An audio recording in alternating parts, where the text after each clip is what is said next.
রাখি উপলক্ষে আমি আজকে আপনাদের সামনে নিয়ে এসেছি গোলাপ সন্দেশ। বাই দ্য ওয়ে, আমি মৌ, আপনাদের সকলকে আমার চ্যানেলে স্বাগত। খুব সহজেই বাড়িতে এই গোলাপ সন্দেশ তৈরি করে নেওয়া যায়। গোলাপ সন্দেশ তৈরি করার জন্য লাগবে দুধ, মিল্ক পাউডার, সুগার পাউডার আর লাগবে ঘি। প্রথমে আমরা কড়াইতে ঘি নিয়ে নেব। ঘি গরম হয়ে গেলে তাতে আমরা দিয়ে দেব দুধ। দুধটাকে আমরা ঘির সাথে একটুখানি মিশিয়ে নেব।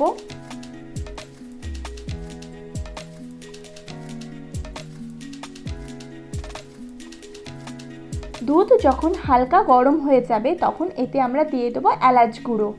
এলাচ গুঁড়ো দিয়ে মিশিয়ে নেব। এবার এতে দিয়ে দেবো মিল্ক পাউডার। মিল্ক পাউডার দিয়ে মিল্ক পাউডারটাকে খুব ভালোভাবে দুধের সাথে মিশিয়ে নিতে হবে। এমনভাবে মিশিয়ে নিতে হবে যাতে এতে কোনো লাম্পস না থাকে।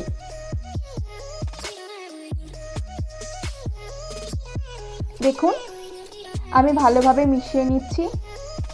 আর এক্ষেত্রে সমস্ত মিল্ক পাউডার আপনারা একেবারে দিয়ে দেবেন না, তাতে লাম্পস পড়ে যেতে পারে। অল্প অল্প করে দেবেন এবং অল্প অল্প করে মেশাতে থাকবেন।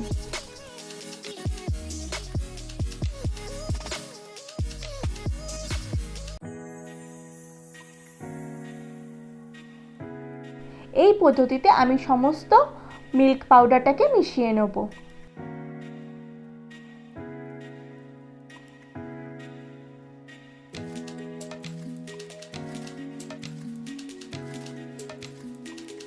আমাদের গ্যাসের আঁচ বা ইন্ডাকশনের ফ্লেম একদম কম রাখতে হবে এবং কন্টিনিউয়াসলি স্প্যাচুলা নাড়াতে হবে।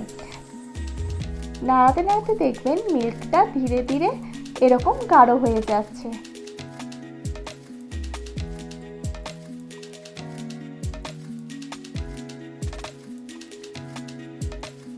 পরে দেখবেন এটা ডোর মতন হয়ে গেছে এবং কড়ার গা থেকে পুরোপুরি ছেড়ে আসছে। এই অবস্থায় এবার এটাকে আমরা একটা পাত্রে তুলে নেব।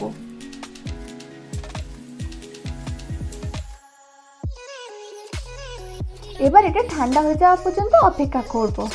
ঠান্ডা হয়ে গেলে এতে আমরা দিয়ে দেবো সামান্য পরিমাণে ঘি।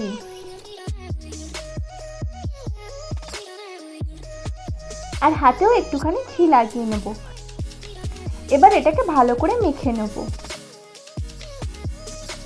এবার এতে দিয়ে দেবো সুগার পাউডার। দিয়ে সুগার পাউডারটাকে ভালো করে এর সাথে মিশিয়ে নেব। দেখুন, মেশানো হয়ে গিয়েছে। একটা পলিথিনে দুই পাশে ঘি লাগিয়ে নেব। এবার এটা থেকে কিছুটা অংশ কেটে নেব।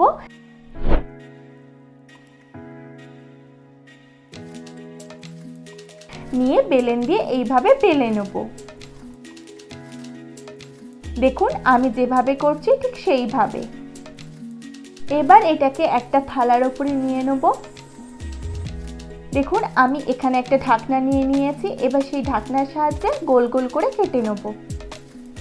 কাটা গোল অংশগুলোকে এইভাবে আমরা পরপর সাজিয়ে দেব। দেখুন, আমি যেভাবে করছি ঠিক সেইভাবে।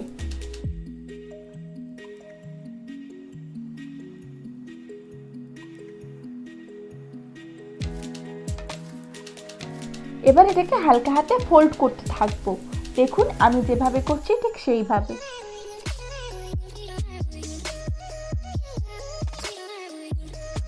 দেখুন, গোলাপের মতন লাগছে। এবার এটাকে আমরা পাপড়িগুলোকে হালকা করে খুলে নেব। দেখুন, আমি যেভাবে করছি ঠিক সেইভাবে।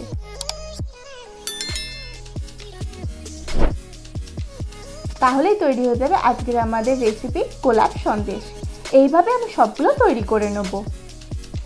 আশা করি আপনাদের আজকের এই ভিডিওটি ভালো লেগেছে। যদি ভালো লাগে তাহলে লাইক করবেন, কমেন্ট করবেন, শেয়ার করবেন আর আমার চ্যানেলটি অবশ্যই সাবস্ক্রাইব করে নেবেন।